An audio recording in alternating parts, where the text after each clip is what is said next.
Hello friends, नमस्कार। मैं प्रियंका स्वागत करती हूँ आप सभी का आपके अपने चैनल टारगेट टीचर जॉब में। दोस्तों, आज हम पढ़ेंगे Pawan series DElEd third semester Hindi विषय। तो फ्रेंड्स, आप लोग का बहुत दिनों से कमेंट भी था कि मैम हिंदी विषय का पवन सीरीज पढ़ा दीजिए।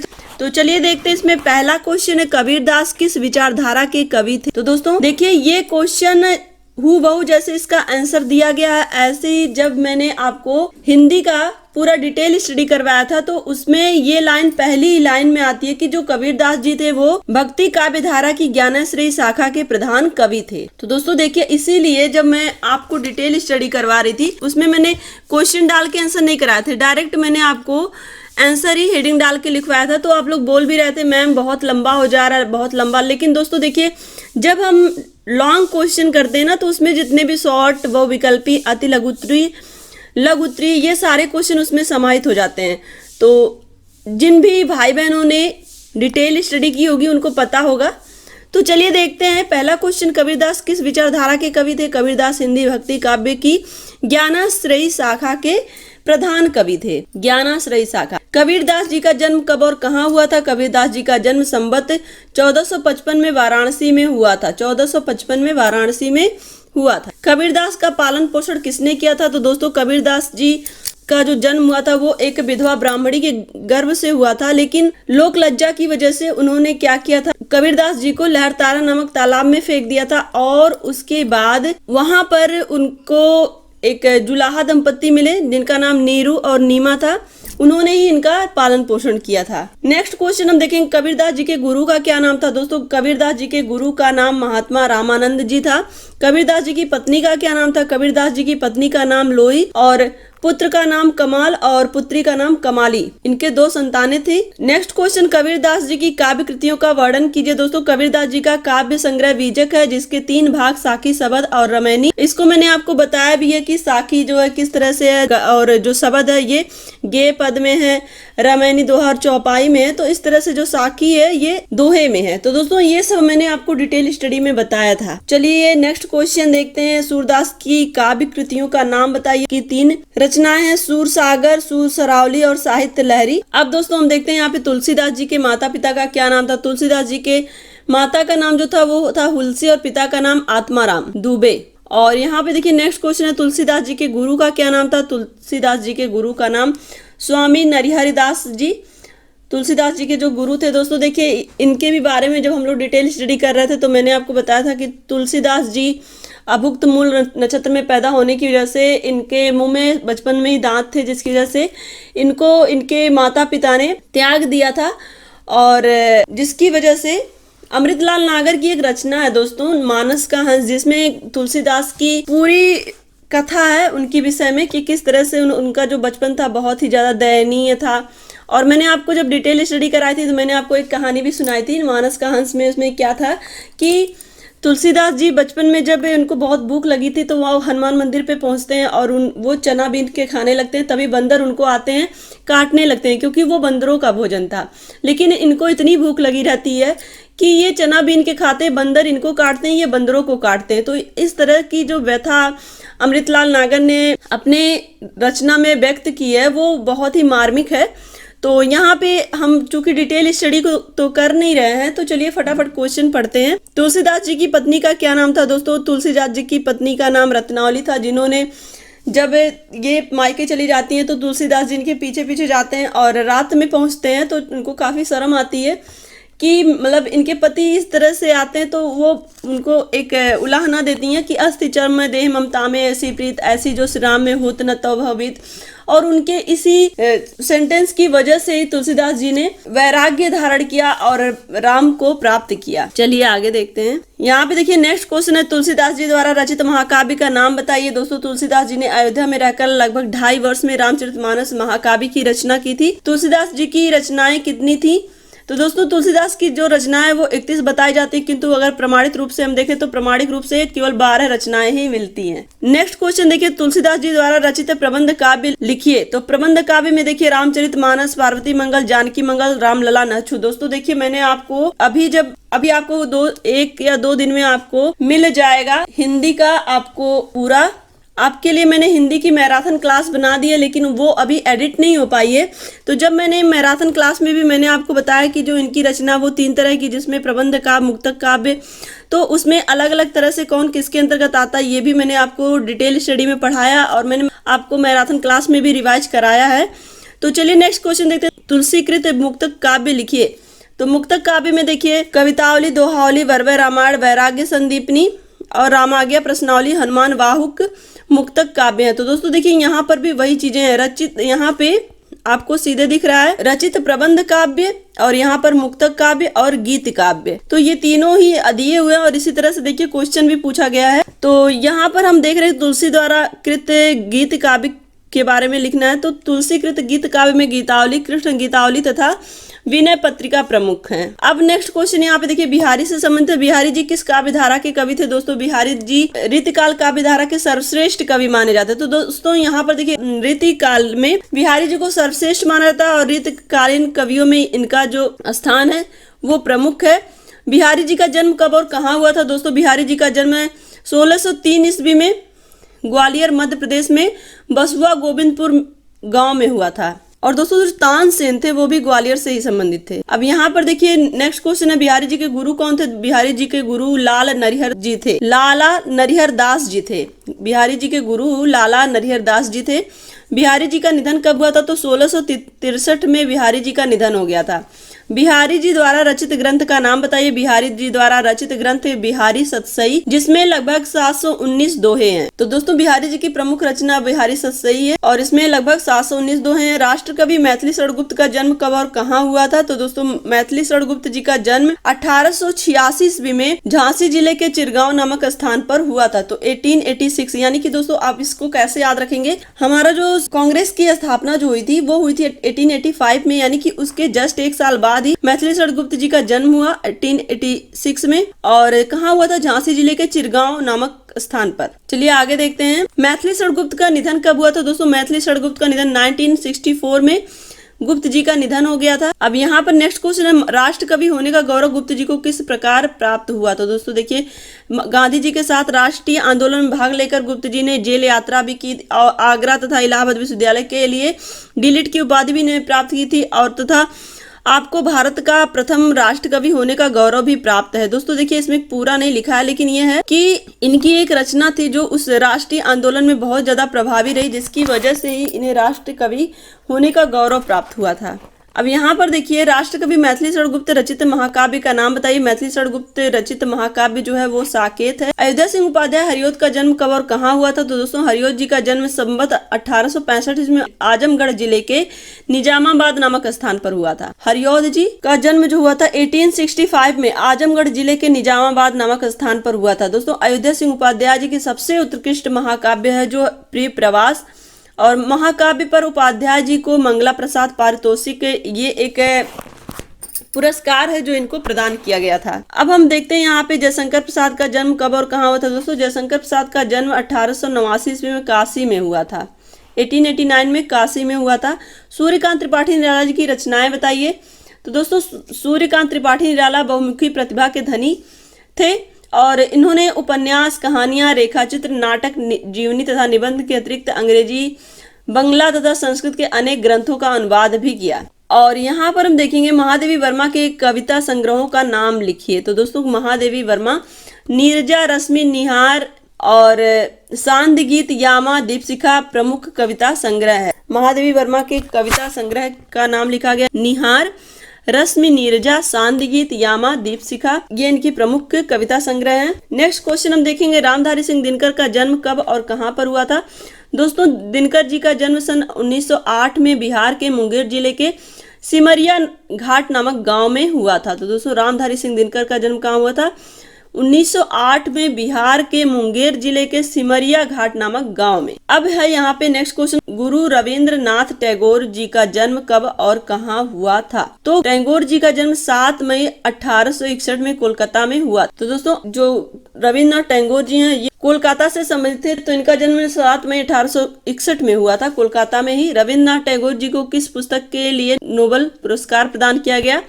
तो गीतांजलि के लिए इनको नोबेल पुरस्कार प्रदान किया गया। अब यहाँ पर हम देखेंगे नेक्स्ट क्वेश्चन आचार्य नंद दुलारे वाजपेयी की रचनाओं का वर्गीकरण कीजिए। आचार्य नंद दुलारे वाजपेयी की रचनाएं, यहाँ पर हम देखें तो इनकी जो रचनाएं ये 3 वर्गों में बांटा गया है इसको। भौतिक रचनाएं, संपादित रचनाएं, संपादित रचनाएं और संकलित रचनाएं। तो वाजपेयी जी की रचनाओं को 3 भागों में बांटा जा सकता है, भौतिक रचनाएं, संपादित रचनाएं और संकलित रचनाएं। नेक्स्ट क्वेश्चन हम देखेंगे, डॉक्टर नागेंद्र का जन्म कब और कहाँ हुआ था। दोस्तों डॉक्टर नागेंद्र का जन्म 1915 ईस्वी में अलीगढ़ जिले के अतरौली गांव में हुआ था। 1915 में अलीगढ़ जिले के अतरौली गांव में हुआ था। नेक्स्ट क्वेश्चन हम देखेंगे, शब्द से आपका क्या अभिप्राय है, समझाइए। दोस्तों शब्द होता क्या, इसके बारे में हमें लिखना है।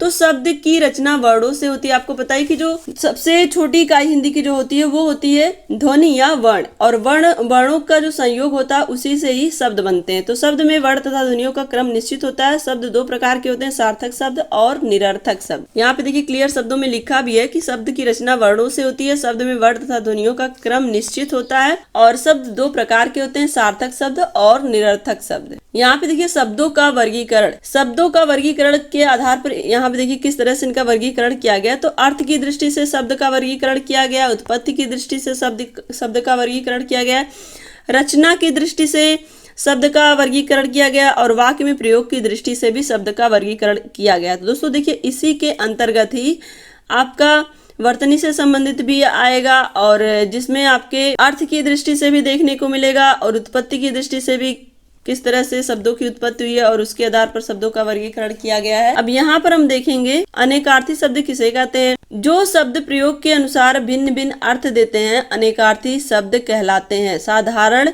मामूली, एक फल, विशेष। तो यहाँ पर आम, साधारण, मामूली, अनेकार्थी शब्द किसे कहते हैं यहाँ पे पूछा गया, जिनके वे शब्द जिनके अनुसार भिन्न भिन्न अर्थ देते हैं। दोस्तों देखिए जो भिन्न भिन्न अनेकार्थी, अनेक धन अर्थी यानी कि अनेक अर्थ वाले जो शब्द होते हैं वो अनेकार्थी शब्द कहलाते हैं। आम, साधारण, मामूली, एक फल, विशेष। तो दोस्तों देखिए यहाँ पे आम, आम का मतलब एक फल भी हो रहा है, और आम का मतलब साधारण आदमी से भी एक आम आदमी, और आम का मतलब मामूली भी, और आम का मतलब एक विशेष। तो यहाँ पे देखिए ये जो आम है ये अनेक अर्थ प्रकट कर रहा है। आम तो एक बोलचाल की भाषा में आम का मतलब साधारण है, और वहीं आम का मतलब फल भी है। अब दोस्तों यहाँ पर है देखिए समानार्थी या पर्यायवाची शब्द किसे कहते हैं। जिन शब्दों के अर्थ में समानता होती है समानार्थी या पर्यायवाची शब्द कहलाते हैं। तो यहाँ पर समानार्थी या पर्यायवाची शब्द जिनमें समानता हो, यानी कि जो शब्द आपस में समान अर्थ रखते हो, तो वो समानार्थी शब्द कहलाते हैं।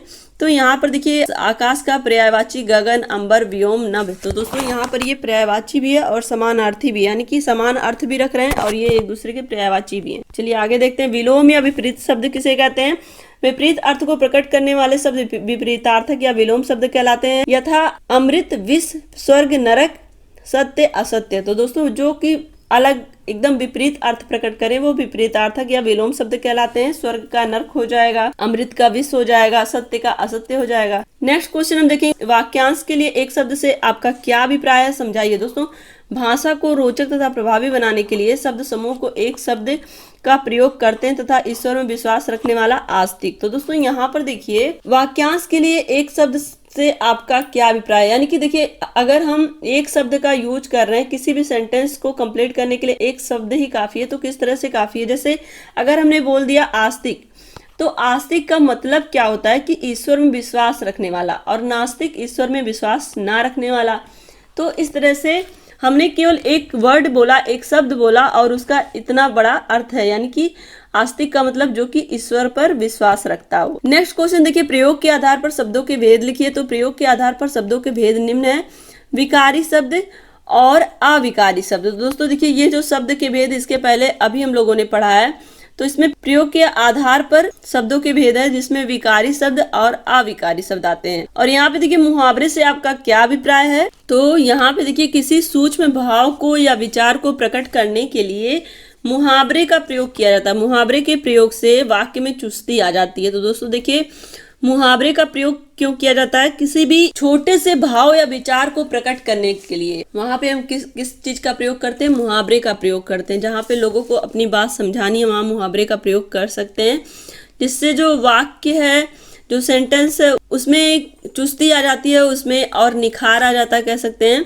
अब यहाँ पर देखिए आवाज उठाना, मुहावरे का अर्थ प्रयोग कीजिए। तो दोस्तों आवाज उठाना ये एक मुहावरा है, लेकिन इसका अर्थ क्या है? आवाज उठाना का मतलब होता है विरोध प्रकट करना। अगर हम किसी भी मैटर पे अपनी आवाज उठा रहे हैं यानी कि उसका विरोध कर रहे हैं, यानी कि वो हमारे मत से भिन्न है। तो भ्रष्ट शासकों के विरोध में आवाज उठाना समाज के हित में होता है। इसका प्रयोग करके इस तरह से देखिए बना है सेंटेंस कि जो भ्रष्ट शासक हैं, आसपास जो भ्रष्टाचार है जिसकी वजह से हमें नुकसान पहुंच रहा है या हमारे जो भी समाज में लोग हैं उनको नुकसान पहुंच रहा है, तो जो भी भ्रष्टाचार फैला उनके खिलाफ आवाज उठाना ही क्या कहलाता है? आवाज उठाना यहाँ पे हम कह सकते हैं। क्योंकि दोस्तों देखिए किसी भी चीज के विरोध में कहना ही क्या कहलाता है? आवाज उठाना कहलाता है। नेक्स्ट क्वेश्चन देखिए, स्वतंत्र लेखन का अभिप्राय स्पष्ट कीजिए। स्वतंत्र लेखन से अभिप्राय किसी पूर्वाग्रह अथवा वैमनस्य से मुक्त होकर लिखित अभिव्यक्ति करना स्वतंत्र लेखन है। स्वतंत्र लेखन का मतलब क्या होता है कि किसी भी पूर्वाग्रह का मतलब देखिए जैसे एक शिक्षक है,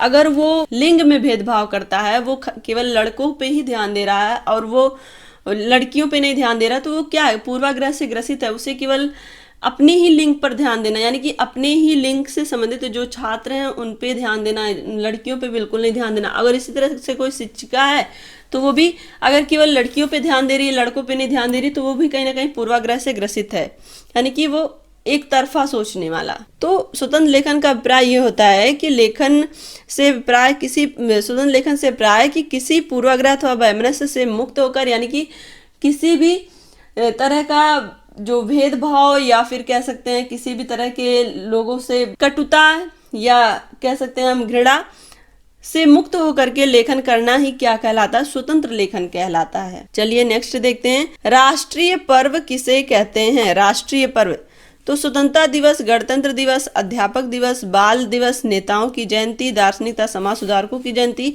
आदि राष्ट्रीय पर्वों की श्रेणी में आती है। तो दोस्तों यहाँ पर हमने देखा कि जो भी हमारे यहाँ जो भी दिवस मनाए जाते हैं, जैसे गणतंत्र दिवस, स्वतंत्रता दिवस या अध्यापक दिवस, तो जो हमारे राष्ट्रीय दिवस हैं उन्हीं को हम क्या कहते हैं? राष्ट्रीय पर्व कहते हैं। तो दोस्तों यहाँ पर देखिए क्रिया के रूप पूछा है। क्रिया के 8 रूप होते हैं। कालों का विभाजन कीजिए। तो दोस्तों आपको पता ही है कि प्रेजेंट, पास्ट और फ्यूचर, भूत, वर्तमान और भविष्य। और यहाँ पर देखिए मिश्रित वाक्य किसे कहते हैं? तो जिस वाक्य में एक उपवाक्य तथा एक से अधिक आश्रित उपवाक्य होते हैं उसे मिश्रित वाक्य कहते हैं। तो दोस्तों फिर से समझिएगा, जिस वाक्य में, जिस सेंटेंस में एक उपवाक्य और एक से अधिक आश्रित उपवाक्य हो वो मिश्रित वाक्य कहलाता है। नेक्स्ट देखिए, देशज शब्द को उदाहरण सहित समझाइए। देशज शब्द जो शब्द हिंदी के साथ अन्य बोलियों से आकर व्यवहार या प्रचलन में है उन्हें हम क्या कहते हैं? देशज शब्द कहते हैं। यानी कि हिंदी की बोली नहीं है लेकिन फिर भी अलग अलग बोलियों से आकर के हमारे हिंदी में जुड़ी है, तो कहीं ना कहीं वो कैसे शब्द हो जाएंगे? वो देशज शब्द हो जाएंगे, जैसे रेलगाड़ी, मुकुट, हवा। तो फ्रेंड्स यहाँ पर हम देखेंगे नेक्स्ट क्वेश्चन है सरल वाक्य को समझाइए, यानी कि सिंपल सेंटेंस की बात हो रही है। तो जिस वाक्य में एक ही क्रिया होती है उसे सरल वाक्य कहते हैं। In which sentence only one verb is called simple sentence. तो यहाँ पे जिस वाक्य में केवल एक ही क्रिया हो उसे सरल वाक्य कहते हैं। सामासिक शब्द क्या है? जिन शब्दों को 2 शब्दों के योग से बनाया जाता है वो सामासिक शब्द कहलाते हैं। जैसे यहाँ पर देखिए भैंसा गाड़ी, प्रतिफल सूरजमुखी। तो भैंसा प्लस गाड़ी यानी कि भैंसे से जो गाड़ी चलती है उसको भैंसा गाड़ी कहेंगे, और प्रतिफल सूरजमुखी। तो यहाँ पे आपको 2 शब्द मिल रहे हैं और 2 शब्द से एक तीसरा नया शब्द बन रहा है, तो ये सामासिक शब्द कहलाते हैं। क्लियर? वाक्य के कितने भेद होते हैं? वाक्य के निम्नलिखित 3 भेद है। सामान्य वाक्य, मिश्रित वाक्य और संयुक्त वाक्य, सिंपल, कंपाउंड और कॉम्प्लेक्स, जिसको हम इंग्लिश में कहते हैं। अब यहाँ पर हम देखेंगे नेक्स्ट क्वेश्चन है अर्थ की दृष्टि से सार्थक शब्द बताइए। तो जो शब्द किसी अर्थ का बोध कराते हैं उन्हें सार्थक शब्द कहलाते हैं, यानी कि ऐसे शब्द जिनसे सार्थक अर्थ प्रकट होता है वो सार्थक शब्द कहलाते हैं, जैसे पुस्तक, भोजन आदि। एकार्थी शब्द किसे कहते हैं? जिन शब्दों से केवल एक ही अर्थ निकलता है एकार्थी शब्द कहलाते हैं, जैसे गाय और लोहा, कलम। तो ये सब कैसे शब्द हैं? एकार्थी शब्द हैं। अब हम यहाँ पर देखेंगे समश्रुति भिन्नार्थक शब्द किसे कहते हैं? जो शब्द पढ़ने या सुनने में एक जैसे लगते हैं उनका अर्थ करने पर भिन्नता पाई जाती है, समश्रुति भिन्नार्थक शब्द कहलाते हैं, जैसे आहट और आहत, छल और छाल। तो दोस्तों देखिए यहाँ पर समश्रुति भिन्नार्थक शब्द इनको इसलिए कहते हैं क्योंकि दोस्तों देखिए इनका जो राइम है वो बिल्कुल सेम दिख रहा है। जब हम पढ़ रहे हैं तो जो हम प्रोनाउंसिएशन कर रहे हैं उसमें देखिए समानता दिख रही है कि लगभग लग रहा है कि एक ही शब्द है, लेकिन दोस्तों देखिए इनमें बहुत अंतर है। आहट का मतलब होता है कि किसी के पैरों की आहट हम कह सकते हैं, किसी के चलने की धीमी आवाज कह सकते हैं, और आहत का मतलब होता है कि किसी भी तकलीफ से, किसी के बात से हमको चोट पहुंची है तो उसको हम क्या कहते हैं, आहत, यानी कि दर्द या तकलीफ होना किसी के भी बात से, वो कहलाता आहत। और आहट का मतलब पैरों की धीमी आवाज। और छल का मतलब होता है धोखा, और छाल का मतलब होता है चमड़ा। चलिए आगे देखते हैं। नेक्स्ट है तत्सम शब्द किसे कहते हैं। दोस्तों तत्सम और तद्भव की बात करें तो अभी मैं आपको बताती हूँ कि जो तत्सम शब्द होते हैं, जो संस्कृत भाषा के वे शब्द जो बिना किसी परिवर्तन के हिंदी भाषा में प्रयोग किए जाते हैं, यानी कि जो तत्सम शब्द होते हैं वो उनमें किसी भी तरह का परिवर्तन नहीं किया जाता, बल्कि वो उसी तरह से संस्कृत से ही आकर के सीधे हिंदी में लिखे जाते हैं।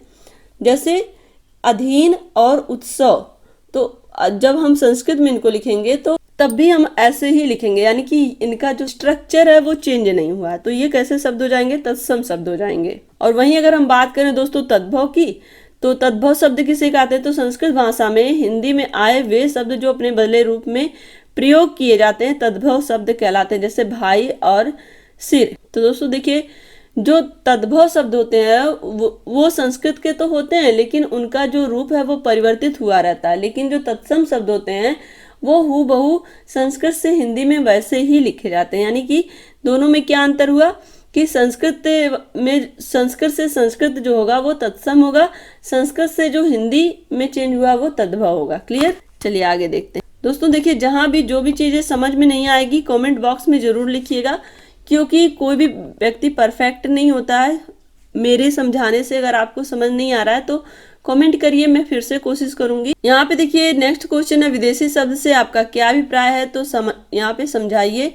तो दोस्तों देखिए जो शब्द संसार की अन्य भाषाओं से हिंदी में आए हो वो शब्द क्या कहलाते हैं, विदेशी शब्द कहलाते हैं। जैसे यहाँ देखेंगे किताब, डॉक्टर, मोटर, आदमी और बहादुर, तो ये कैसे शब्द हैं, ये विदेशी शब्द हैं जो कि हिंदी में प्रयोग किए जाते हैं। दोस्तों वीडियो को लाइक और चैनल को सब्सक्राइब जरूर कर दीजिएगा, क्योंकि आपके लिए गर्मी में वीडियो बनाना बहुत मुश्किल का काम होता है, और वीडियो बनाते समय ना हम फैन चला सकते हैं तो गर्मी बहुत लगती है और बोलने में बहुत एनर्जी वेस्ट होती है गर्मी में तो खासकर।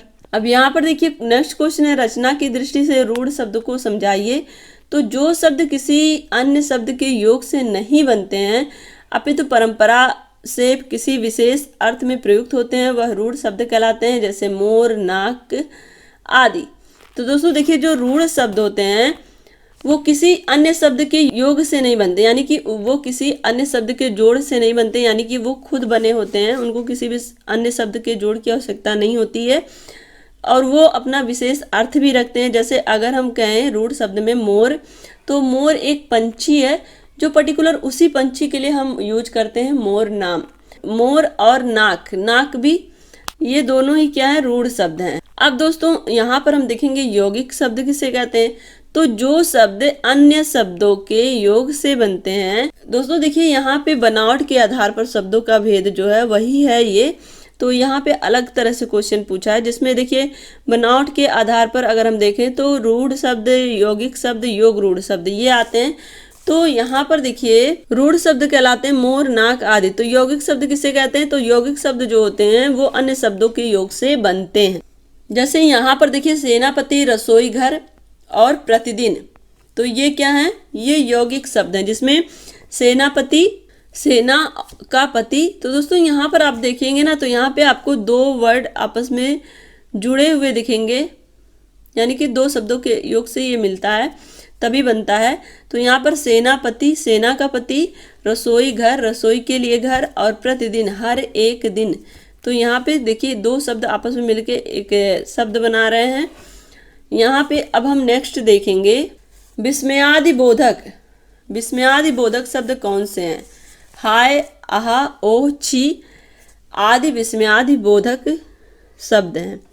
इसको इंग्लिश में हम लोग कहते हैं एक्सक्लामेटरी सेंटेंस, जिसमें ओह, आहा, हुर्रा ये सब रहता है। वही चीज़ इसमें हिंदी में विस्मयादि बोधक शब्द, जहाँ पर हम आश्चर्य प्रकट करते हैं, एक तरह से हम कह सकते हैं आह, आहा, ओह, छी। तो यहाँ पे ये शब्द आते हैं।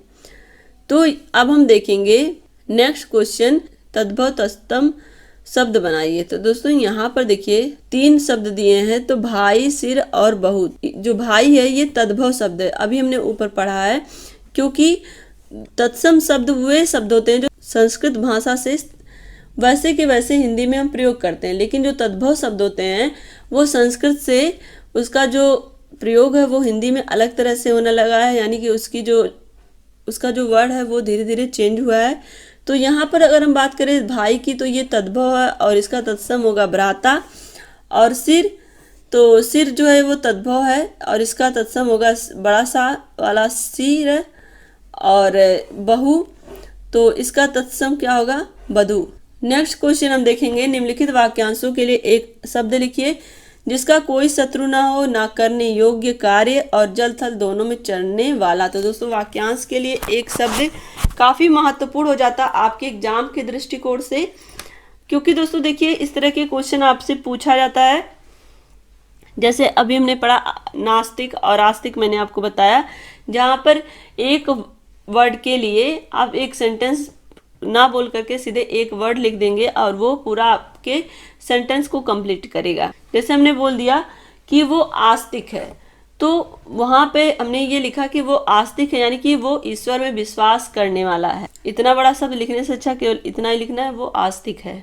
नेक्स्ट क्वेश्चन हम देखेंगे, यहाँ पे वाक्यांश के लिए एक शब्द अभी हमें देखना बाकी है। तो जिसका कोई शत्रु ना हो, यानी कि आजात शत्रु, जिसका कोई शत्रु ना हो क्या हो जाएगा, आजात शत्रु।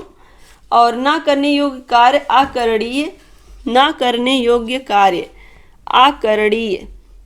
जल थल दोनों में चरने वाला उभयचर, जल और थल दोनों में चरने वाला कौन होता है, तो फ्रेंड्स यहाँ पर आज यहीं तक हम लोग कंप्लीट करेंगे। नेक्स्ट वीडियो में हम लोग यानी कि अति लघुत्तरीय दूसरे पार्ट में हम लोग पूरा अति लघुत्तरीय कवर कर लेंगे। तो फ्रेंड्स वीडियो को लाइक करिएगा, अपने दोस्तों के साथ शेयर करिएगा, और अगर आप चैनल पे नए हैं तो प्लीज़ चैनल को सब्सक्राइब करके बेल आइकन बटन को जरूर प्रेस कर लीजिएगा। और आपके लिए सारे वीडियो की लिंक के डिस्क्रिप्शन में है और चैनल की प्लेलिस्ट भी बनी हुई है। और अगर आप डिटेल स्टडी चाहते हैं और PDF सब कुछ चाहते हैं तो टारगेट यूपीटेट सीटेट ऐप जरूर डाउनलोड कर लीजिए, उससे आप पूरी तैयारी बेहतर ढंग से कर पाएंगे। तो फ्रेंड्स मिलते हैं नेक्स्ट वीडियो में। Take care, bye bye, love you all, जय हिंद।